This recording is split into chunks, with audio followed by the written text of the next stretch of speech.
নমস্কার সকলকে। আমি প্রমীলা। আর কাল ছিল রামনবমী। আমার বাড়ির সামনেই মন্দির, তাই পুজো হচ্ছিল বজরংবলীর।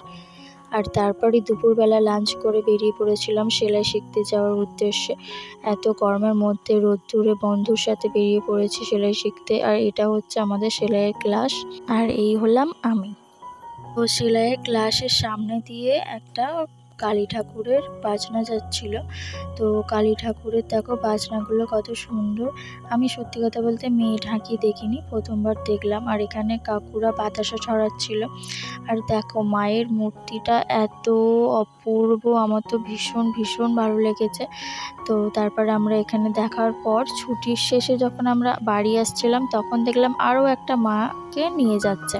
তো এই মাকেও ভীষণ সুন্দর দেখতে, আমার তো ভীষণ ভালো লেগেছে। আর প্রভাত আমাকে আনতে গিয়েছিল। আসার সময় আমরা পেট্রোল পাম্পে ঢুকেছিলাম তেল তুলতে।